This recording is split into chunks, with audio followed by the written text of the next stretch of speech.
What is up, boys and girls? Dundick here, and now I'm back, and I'm bringing you the anticipated dream cards. I've talked about it before, and it's coming now. WWE versus New Japan dream card. This dream card is so big that I do it in two parts. So we got two cards of 9 matches. So just a few points I want to make before I get started.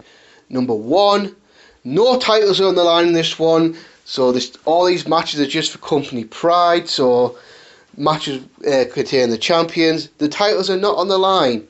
And also another one, no man is used twice. So every single match is a fresh match.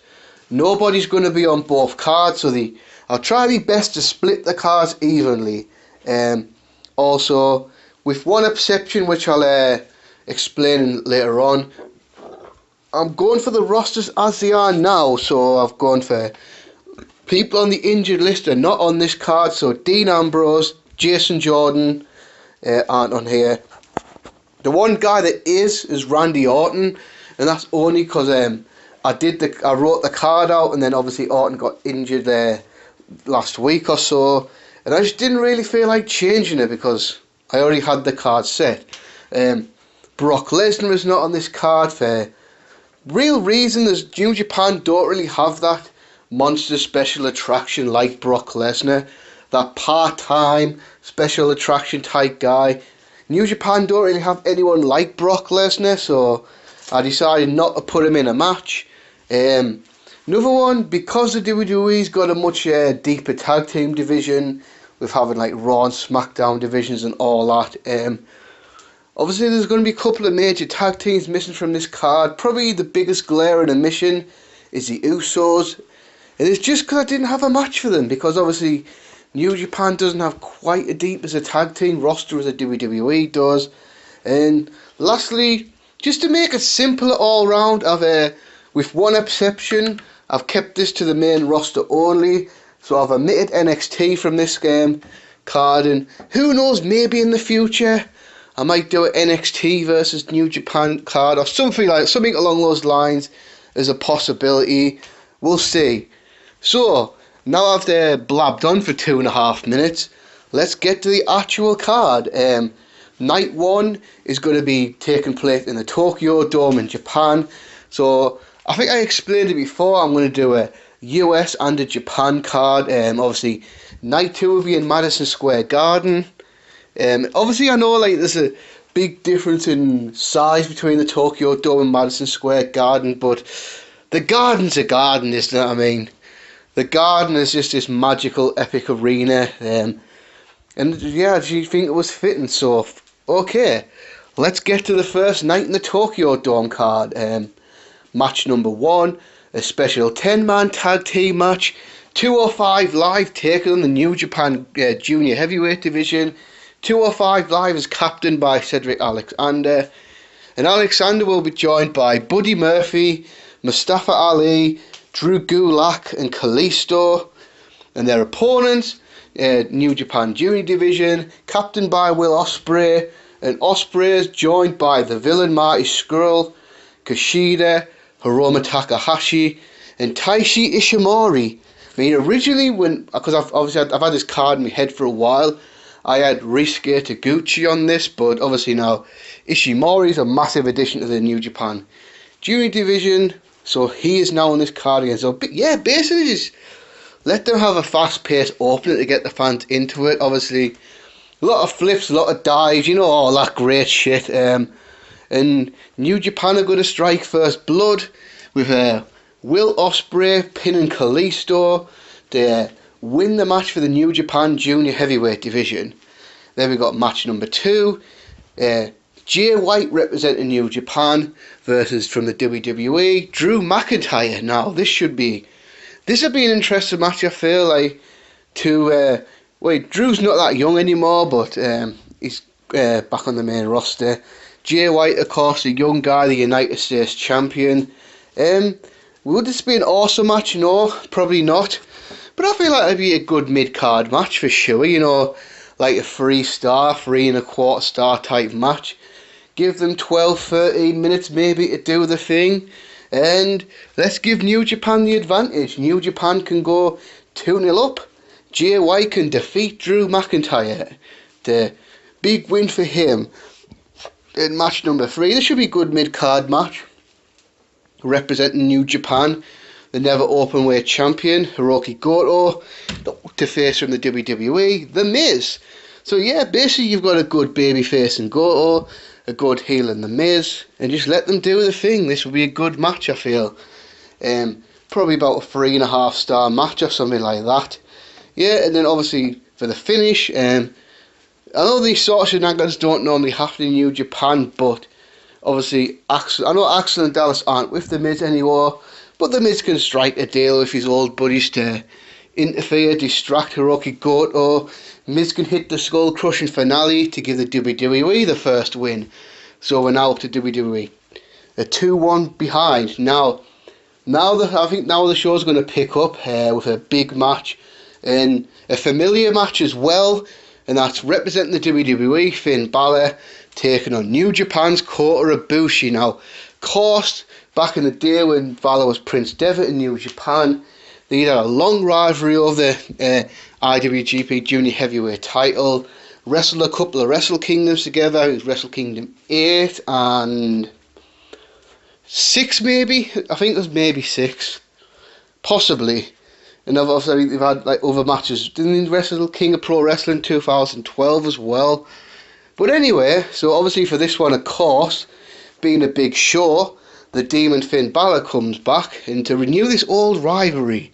And this could be a real sleeper match because obviously they've had so much great matches in the past. Ibushi's awesome. Finn Balor, when he gets the opportunity, can have an awesome match. I mean, he probably hasn't had as many awesome matches in WWE we'd like to have, but I mean, yeah, they bring out the best in each other. You know, I'm sure you know the kind of match you would get here. This would be a really good match. Getting maybe 16 minutes to work the magic, 16, 18 minutes. And then WWE going to tie it up with a big win. Finn Balor is going to defeat Kota Ibushi. Now, match number 5. A tag team action now. We've got Kevin Owens and Sami Zayn facing the IWGP Tag Team Champions. Representing LIJ, Evil and Sonata. Yeah, I really like to see this match, I think, because obviously I just could not keep Kevin Owens and Sami Zayn off this card. And I didn't really have big singles matches for them, really. I mean, I thought about putting Zayn and Ibushi, but I really wanted to put Balor in that spot. Then I thought about maybe doing Kevin Owens and Michael Elgin, but I needed Michael Elgin to be an opponent for someone else, which I'll explain in a minute. So you put them together, and then you think Evil and Sonata, that would work. I think that would work. I mean, you've got the bigger guy in Owens, the bigger guy in Evil. Then you've got Sami Zayn, Sonata. So this should be interesting. It really should. I feel like this would be another match that could really impress a few people. Just let them go at it. So this should be a good match, and then I would say keep the momentum swinging in WWE's favour as Kevin Owens and Sami Zayn pick up the win over the IWGP Tag Team Champions. Now, next up is going to be just two big bastards beating the fuck out of each other. We got Braun Strowman going one-on-one with Michael Elgin. Yeah, that is pretty much so. Also, I was looking at Strowman, and obviously, for the most part, New Japan don't really have many monsters. I mean, for the most part, New Japan guys are around 6'1", 6'2", 6'3". Obviously, some guys even smaller than that. So this was really hard because there's not really a big monster for Braun Strowman. So I thought, I've got to go for a strong guy, I feel. And obviously, Michael Elgin, for his size, extremely strong guy, physical.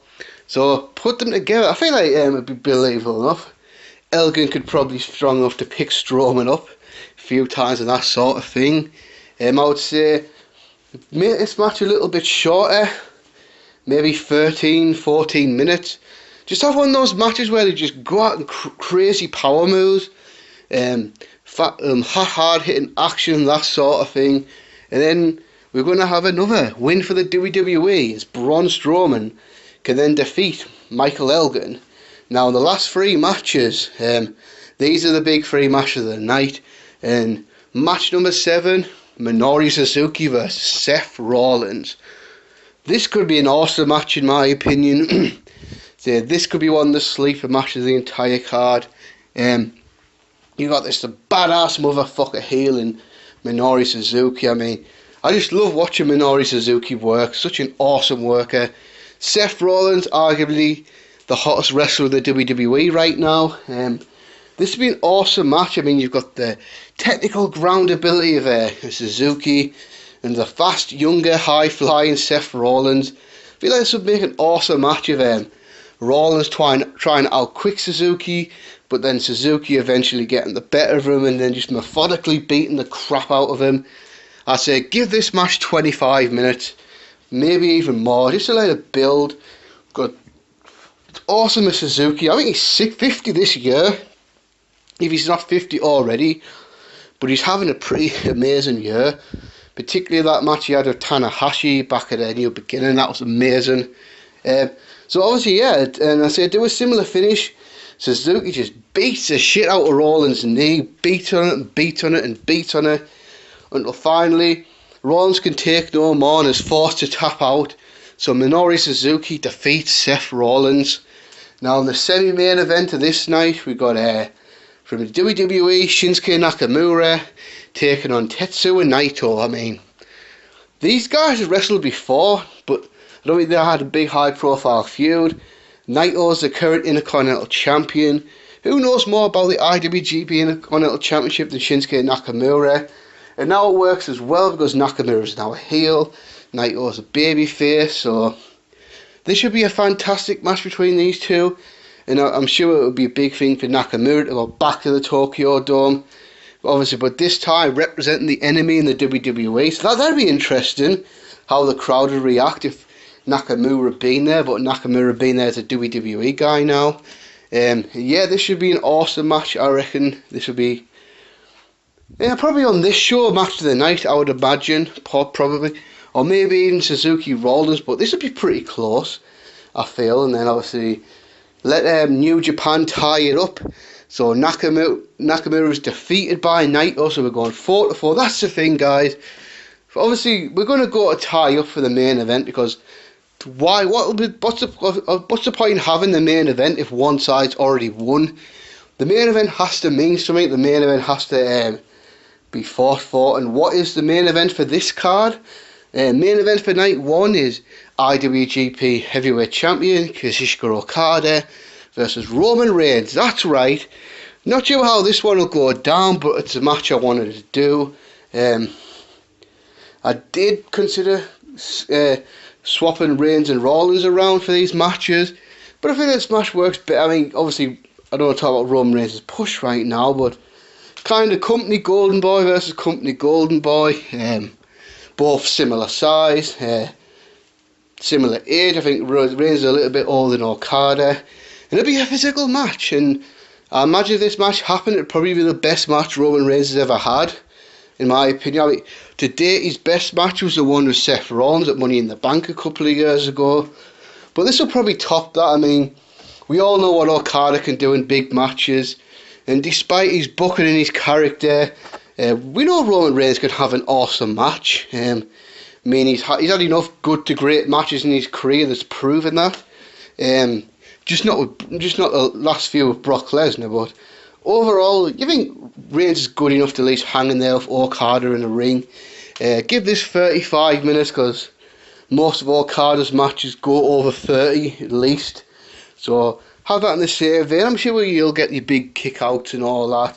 Rainmakers, spears, tombstones, Superman punches, and have Okada defeat Roman Reigns to end the night for New Japan to be 5-4 to the WWE. So that is it. That is night 1. I'm going to do night 2 in a separate video, which will be out tomorrow. So yeah, we'll do it in a separate video. So that's my night 1 of WWE versus New Japan. And until next time, it'll be night 2 in Madison Square Garden. So until then, peace.